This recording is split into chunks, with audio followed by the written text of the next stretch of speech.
Lá no Éden, Deus criou a humanidade, Deus criou um planeta perfeito, uma humanidade perfeita. E colocou essa humanidade para habitar um mundo perfeito, a humanidade perfeita no mundo perfeito, um casamento maravilhoso. E Deus então fez um pacto. Aí sim, lá no Éden, Deus fez um pacto das obras. O pacto que Deus fez com Adão e Eva lá no Éden foi o pacto das obras. Está claro isso lá, Gênesis 2, 16 e 17. Não comam da árvore do bem e do mal, porque no dia em que comerem dessa árvore ali, vocês vão morrer. Ou seja, obedeçam-me e vivam. Desobedeçam-me e morram. Nós conhecemos a história. Adão desobedeceu, passou a morrer. Então, quando Deus vem ao jardim e chama Adão, depois do pecado, porque depois que eles pecaram, Adão e Eva pecaram, eles se esconderam. Quando Deus chama Adão, Adão, onde estás? Ele vem ao mundo condenado, ele visita uma humanidade ali representada em Adão, condenada. Em Adão todos morrem e morrem eternamente. É isso que a mentalidade arminiana não aceita e não entende. Não entende que quando Deus visita Adão lá no Éden, Adão, onde estás? Ele já está visitando uma humanidade condenada. Deus não tinha e não tem obrigação de salvar ninguém. Ele deixou claro isso. Olha, no dia em que vocês comerem, vocês vão morrer. Pronto e acabou. Só que tem um detalhe. Na eternidade, muito antes de criar o planeta Terra, muito antes de criar o ser humano, Deus elaborou um plano de salvação, um plano de redenção, no qual ele estabeleceu o seguinte: eu vou salvar muitos. Óbvio que este plano da redenção, ele só teria que ser executado por Deus, porque toda a humanidade em Adão já estava morta nos seus delitos e pecados. Impossibilitada, portanto, de agir em direção a Deus. Toda a terra está condenada, irremediavelmente condenada, a não ser que Deus intervenha e decida salvar. E você, Paulo César, parece-me que é irremediavelmente herege e Deus decidiu não intervir para te salvar desta condição lastimável. Eu sou o Ezequiel Gomes, você está no canal Vem Senhor Jesus. Hoje retomamos e continuamos a nossa série de análise, das convicções da TV Caminho Livre nos seus contrapontos polêmicos em relação à fé adventista. Então, os nossos amigos da TV Caminho Livre são ex-adventistas que abandonaram o adventismo em troca do calvinismo, e aí a gente está fazendo uma série de análises a respeito das convicções, da teologia, do Paulo César e da TV Caminho Livre de uma forma geral, e a gente está falando nesse momento da série a respeito da doutrina do mal, tá bom? Da origem do mal, da natureza do mal, da relação entre Deus e o mal, e a gente terminou nos momentos anteriores da nossa série a análise do livro de Jó, e agora a gente vai entrar na análise do livro de Gênesis, que é um livro extremamente importante para colocar alguns pingos nos is aí na relação entre Deus e o mal, tá bom? Antes de comentar, entretanto, de uma forma um pouco mais detida esta questão, vamos fazer a análise de praxe do pensamento, das frases, das convicções e dos conceitos do Paulo César, aí no trechinho do vídeo que você viu na introdução desse material, E é muito interessante a gente perceber como que o Paulo César cria a narrativa do plano da salvação, partindo lá da eternidade do passado, da criação, da queda e do plano da salvação, Então ele diz assim, que Deus criou um mundo perfeito, uma humanidade perfeita, olha que casamento maravilhoso, Pessoas perfeitas num mundo perfeito. Então Deus fez um tal de um pacto das obras, Pacto das obras que, se Adão e Eva obedecessem, eles teriam a vida. Se eles desobedecessem, eles enfrentariam a morte, a condenação. E aí as coisas são colocadas nesses termos. Obedeça-me e viva, desobedeça-me e morra. E aí nós conhecemos a história, Adão desobedeceu e ele passou a morrer. E aí quando Deus vai lá visitar o casal, conforme o relato de Gênesis 3, Deus já vai enfrentar e estar diante de uma humanidade condenada. Em Adão todos morrem. E supostamente é isso que o arminiano não entende, tá bom? E Deus já tinha dito que se comesse o fruto da árvore do conhecimento do bem e do mal ia morrer, pronto e acabou, né? Essa é a retórica do nosso amigo Paulo César. Aí ele talvez perceba que está indo um pouco longe demais, no tipo pronto e acabou, até porque Adão e Eva comeram, desobedeceram, e a história não foi tipo pronto e acabou, a gente está inclusive vivendo essa história até hoje, né? Ele diz, só que tem um detalhe, um pequeno detalhe, é que não foi pronto nem acabou, né? Deus ele criou um plano de salvação. Inclusive, esse plano foi criado na eternidade passada, muito antes de criar o mundo, de criar o ser humano, e Deus elaborou esse plano de redenção, e o plano é o seguinte: eu vou salvar muitos. O Paulo César não se aprofunda para elaborar por que esse plano de redenção foi redimir e salvar muitos e não todos. Seja como for, a partir disso, o Paulo César ignora as implicações negativas da decisão divina, ou da suposta decisão divina, e ele diz que é óbvio, né, diante desse quadro, que Deus tem que fazer tudo sozinho, porque o homem não pode fazer nada, não pode tomar iniciativa, não pode agir na direção de Deus, porque a Terra está irremediavelmente condenada. Aí, ele não leva o pensamento dele às últimas conclusões, né? Como é que ele está irremediavelmente condenado se tem um plano de salvação, né? Tá contraditória a questão, a não ser que Deus intervenha e decida salvar. Ufa! Então, era teoricamente irremediavelmente condenada, mas não é bem assim, porque Deus intervém e decide salvar, ainda que ele não decida salvar a todos, mas decida salvar a muitos. E essa é a base conceitual do Paulo César para ele pregar o monergismo calvinista, né? O homem não participa na sua própria salvação, na sua própria fé, o homem não tem capacidade de aceitar ou rejeitar a graça, porque senão o homem teria alguma participação, e o calvinismo é a verdade. Por quê? Porque o calvinismo pressupõe que Deus é o único agente dessa história toda.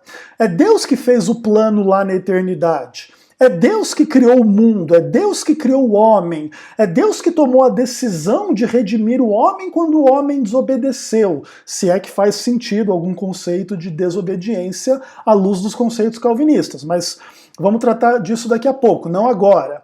Então veja a narrativa, né? Deus, Deus, Deus o tempo inteiro. É Deus na eternidade, é Deus na criação, é Deus na queda e é Deus na salvação. Não tem homem dizendo para Deus o que ele tem que fazer lá na eternidade. Não tem homem dizendo para ele como é que ele tem que criar o mundo. Não tem homem dizendo, ó Senhor, eu quero ser criado de tal ou de tal forma. E também não tem homem participando de salvação em nada, porque o homem está morto, irremediavelmente morto, e não tem o que fazer, e Deus não tem obrigação de salvar ninguém, porque comeu o fruto da árvore e pronto e acabou. Só que tem um detalhe, tem esse plano da salvação, no qual Deus vai salvar muitos. Então esse é o resumo um pouco aí das bases do pensamento calvinista do nosso amigo Paulo César, que a gente também já explicou, que não é o melhor calvinista para defender as ideias calvinistas, né? Tá se esforçando para fazer o seu melhor, ainda que o melhor dele coloque Deus em apuros gigantescos, né? Inclusive maiores do que o próprio Adão e do que a própria Eva fizeram, né? Porque veja bem, se o calvinismo do nosso amigo Paulo César corresponder à verdade, à realidade e tudo mais, nós vamos começar a ter um pouquinho de problemas. Então vamos pensar. Vamos pensar assim, como que os calvinistas raciocinam, especialmente hoje, né, que a gente está falando aí de séculos e milhares de anos depois que essa história lá de Adão e Eva aconteceram, e a gente tem preocupações assim um pouco mais contextualizadas, não tanto no que aconteceu lá, com quanto isso seja interessante, importante, imprescindível e tudo mais, mas o que acontece aqui agora com a gente. E quando você vai conversar com um calvinista, e quando você vai se aprofundar um pouco na teoria calvinista, você começa a perceber assim um monte de afirmações que vão mais ou menos na seguinte direção. Deus é soberano e Deus exerce a soberania de uma tal forma, e ele é soberano de uma tal forma, que nada pode acontecer contrariamente à vontade soberana dele, tá? Por que não? Porque senão você teria no universo a existência de algo, de alguém, de alguma força, de algum princípio, que de alguma forma seria tão ou mais forte do que Deus. Pensa que, por exemplo, a gente, né, que tem convicções diferentes do calvinismo, a gente diz que Deus quer que todos sejam salvos, né? Aí o calvinista diz assim, olha, se Deus quisesse que todos fossem salvos, ele salvaria todos e nenhum seria condenado. Mas a Bíblia diz que vai ter um monte de gente condenada. Essas pessoas condenadas, Deus nunca quis salvar, não quer salvar e ele não vai mudar de opinião em nenhum ponto do futuro, tá? Fica tranquilo. Deus é imutável. E ele é soberano. Então, se ele quisesse que todos fossem salvos e alguém não fosse salvo, Deus não seria soberano, e sim a criatura seria soberana, né? Se Deus respeitasse a escolha de alguém querer ou não querer ser salvo, então quem quisesse seria, quem não quisesse não seria. Aí, esses que escolhessem, eu não quero, eu prefiro o pecado, eu prefiro o diabo, eu prefiro esse mundo, essa vida aqui, não quero ir pro céu não.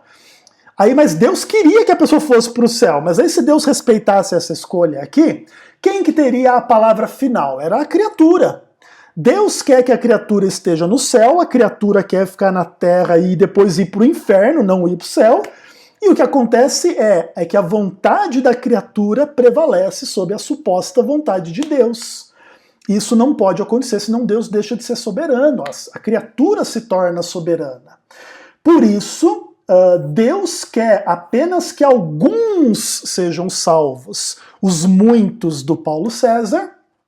Ele não quer que todos sejam salvos, porque senão a perdição de alguém comprova que Deus não é soberano, pelo menos nos termos do entendimento calvinista. Beleza. Quando você começa a aplicar esse tipo de lógica para a história que a gente está lendo aqui em Gênesis, especialmente à luz do fato de que o Paulo César ignora todo o suposto decreto do mal, onde Deus decretou permitir o mal, onde Deus de fato disse o mal existirá, porque ele faz parte do meu plano, da minha vontade, da história que eu quero criar, e se não tiver o mal, eu não vou conseguir criar do jeito que eu quero. Então, para ser do jeito que eu quero, tem que ter o mal.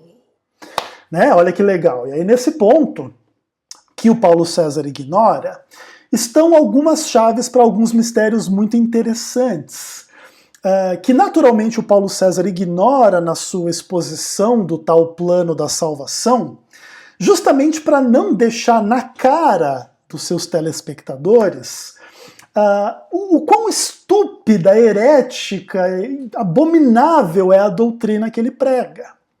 Porque veja bem, vamos tentar aplicar um pouquinho das lógicas do calvinismo a essa história aqui de Gênesis.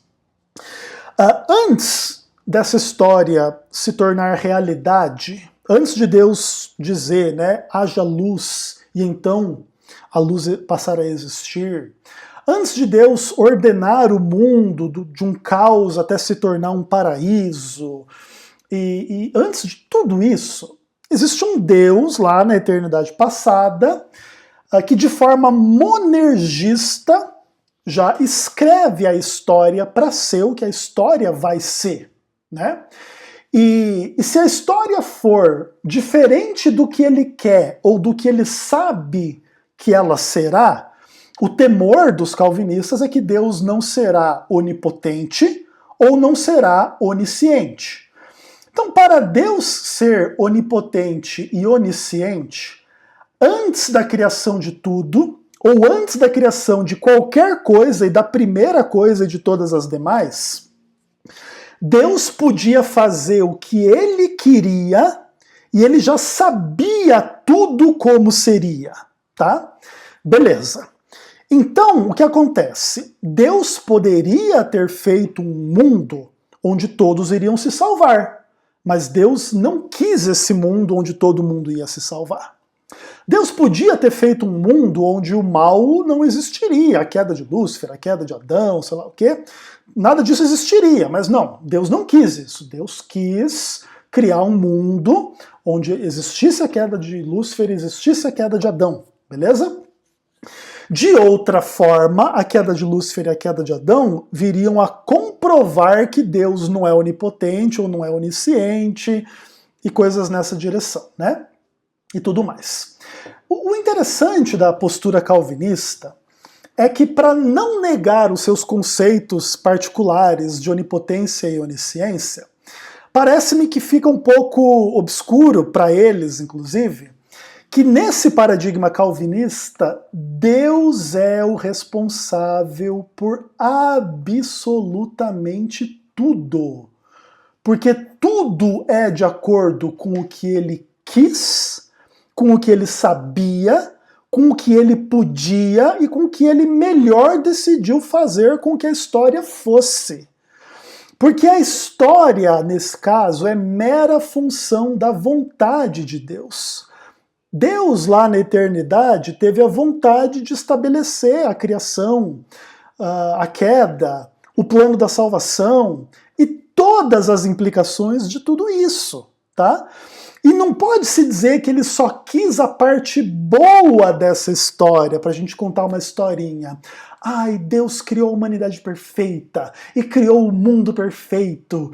E mesmo quando o homem caiu, Deus salvou muitos, porque ele intervém e ele decide salvar. Aleluia!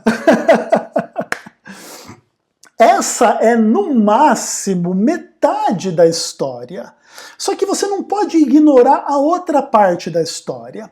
Lá na eternidade, podendo criar um mundo sem o mal, Deus quis um mundo com o mal. Porque talvez para ele um mundo com mal era melhor do que um mundo sem mal. E para que tipo de criatura existir o mal é melhor do que o mal não existir? Somente para uma criatura má. E quando você entende isso a respeito da criatura, por exemplo, olha, eu prefiro um mundo com adultério do que um mundo com a santidade sexual, certo? Com fidelidade, perfeição, moralidade sexual. Eu prefiro um mundo com adultério, com pornografia, com fornicação. Por quê? Porque eu não quero viver uma vida perfeita sexualmente. Eu quero desfrutar dos pecados da carne, pegar a mulherada toda e não sei o que, certo? Então, quando uma criatura prefere um mundo onde existe o mal do que um mundo onde não existe o mal, o que você diz a respeito dessa criatura? Essa criatura é má. Certo? Então o diabo prefere um mundo com pecado do que sem pecado. Nós, seres humanos, preferimos um mundo com pecado sem pecado. Agora, o que acontece diante da retórica calvinista? O Deus verdadeiro, o Deus da Bíblia, agora é descrito nos mesmos termos em que o diabo e o homem. Deus prefere um mundo com o mal do que um mundo sem o mal. E quando você ignora esse decreto do mal, na sua exposição do plano da salvação e em função da queda e etc., você esquece que, na mentalidade calvinista, Deus já sabia que a queda iria acontecer. E sabia porque queria que acontecesse e decretou que iria acontecer e pronto, e acabou. Então esse Deus calvinista, quando ele diz para Adão e Eva, não coma de toda a árvore do jardim, aliás, comerás de toda a árvore do jardim, mas não comerás do fruto da árvore do conhecimento do bem e do mal, porque no dia em que dela comerdes, certamente viverás. O Deus que fala com Adão e Eva nesses termos, se ele for um calvinista, é o ser maldoso, maligno, malicioso, mentiroso, hipócrita, que diz para Adão e Eva, não faça o que lá na eternidade passada ele decretou que seria feito, né? É isso. O que acontece? E veja bem, quando o Gênesis relata essa história, em termos, inclusive, da condicionalidade do destino da criatura, caso ela comesse ou caso ela não comesse, a Bíblia descreve a história dentro de uma perspectiva absolutamente contrária à perspectiva calvinista. Deus deu dois caminhos, Deus não deu apenas um caminho. Em um caminho que a criatura poderia escolher, e se ela não pudesse, Deus é um mentiroso, falso e hipócrita, e já que nós, arminianos, não pressupomos que Deus seja falso, mentiroso e hipócrita, então, quando Deus diz, comerás de toda a árvore do jardim, mas não comerás do fruto do conhecimento do bem e do mal, porque se você comer, ou no dia que comer, você vai morrer, quando Deus coloca as coisas nesses termos, é porque Deus está colocando dois caminhos diante das pessoas. E são elas que vão decidir. Interessantemente, porém, esta mesma dinâmica, ela não fica circunscrita ao momento da queda, ou aliás, o momento que antecede a queda, enquanto provavelmente Adão e Eva tinham uma liberdade que logo após a queda vai se tornar o quê? Perdida. E ninguém mais vai ter liberdade, para que então Deus tenha que agir de forma monergista. Antes da queda, aparentemente, portanto, Deus podia fazer um pacto das obras, porque Adão e Eva tinham a capacidade de obedecer e não cair, como tinham a liberdade de desobedecer e cair, e caso assim fizessem, enfrentariam a morte. Beleza. Ainda assim, se você tentar colocar esse dilema dos dois caminhos unicamente antes da queda, você vai ter o problema de que esse mesmo caminho é reiterado na Bíblia após a queda. Veja, por exemplo, né? Deuteronômio capítulo 30. Vê que proponho hoje, esse hoje aqui já dentro do contexto da queda. Hoje Deus estava propondo àquele povo de Israel a vida e o bem, a morte e o mal. Se guardar os mandamentos, iria para o caminho do bem, se não guardar, iria para o caminho do mal. Olha só, é a mesma história. Agora não mais no contexto do Éden, mas no contexto do Deuteronômio. Outra coisa, quando você vai, por exemplo, para a missão cristã, você abre a sua Bíblia lá em Marcos capítulo 16, e ali existe uma ideia, né, de uma missão. E Jesus disse, ide por todo mundo, pregai o evangelho a toda criatura. Quem crer e for batizado será salvo, quem, porém, não crer será condenado. Veja que existe aqui, mais uma vez, dois caminhos. Você pode crer, você pode não crer. Se você crer, você vai para a vida, se você não crer, você vai para a morte.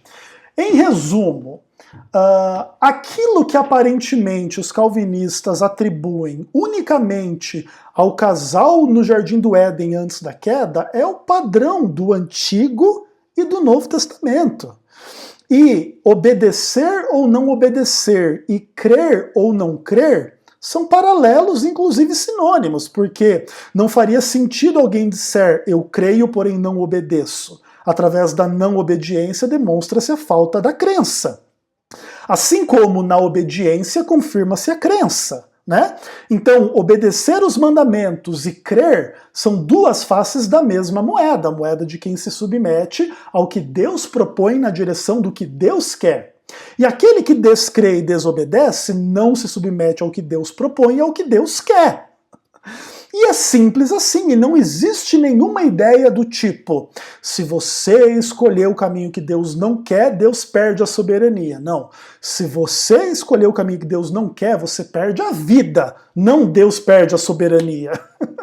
Não existe nenhuma implicação do tipo, se eu desobedecer a Deus, Deus deixa de ser Deus, Deus deixa de ser onipotente, Deus deixa de ser onisciente, Deus deixa de ser amor, Deus deixa de ser qualquer coisa que ele seja. Não está na capacidade da criatura fazer com que Deus não seja o que Deus é. Tá bom? E a única coisa que isso demonstra é que os conceitos calvinistas de onipotência, de onisciência, de soberania e etc. é que estão manchados de uma lógica perversa, de uma lógica imunda, de uma lógica equivocada, mentirosa, falsa e diabólica, que inclusive é a lógica por detrás da postura do Paulo César. É para não deixar isso claro, é que ele ignora o decreto do mal quando ele quer contar a historinha do plano da salvação, como se Deus fosse bom ao escolher salvar muitos, a intervir e decidir salvar. Ué, e por que não escolheu salvar a todos? Então, a esses aqui ele não escolheu salvar. Ele é ruim? Ele é perverso? Ele é errado? Ele é mau? Especialmente porque a queda, o pecado e tudo mais que essas pessoas experimentam foi o decreto dele, foi a vontade dele, foi o que ele preferiu que o mundo fosse. Porque foi ele que decidiu tudo como seria na eternidade, na mentalidade dos calvinistas. Então veja bem, pessoal, o livro de Gênesis, lido da perspectiva calvinista, é um teatro escrito por um demônio. Por um ser maligno, mentiroso, hipócrita e falso, a quem os calvinistas chamam de Deus. E equivocadamente, porque Deus não é esse monstro. Deus não é essa pessoa incoerente, hipócrita, mentirosa, que diz para você não fazer o que ele decretou que você iria fazer. E que você, inclusive, nem teria poder de deixar de fazer, dado o seu decreto monergista na eternidade passada de que assim seria. Tá bom? Desta forma, o Paulo César ignora o decreto do mal na exposição do plano da salvação, porque isso revela, ou revelaria, que aquele a quem ele chama de Deus é, na verdade, o diabo. E isso ele não quer que fique claro para as pessoas. E aí, uma pessoa que tem por Deus o diabo ainda quer dar de dedo na igreja adventista e dar aula de teologia para a igreja adventista. Tamanha é a ousadia de uma pessoa cega para a verdade e que prega o engano, e que vive o engano, e que ama o engano, e que propaga o engano como se verdade fosse. Tá bom? Entretanto, aqui está desmascarada a postura daquele que ignora o decreto do mal na falsa exposição do seu plano de salvação. Um abraço.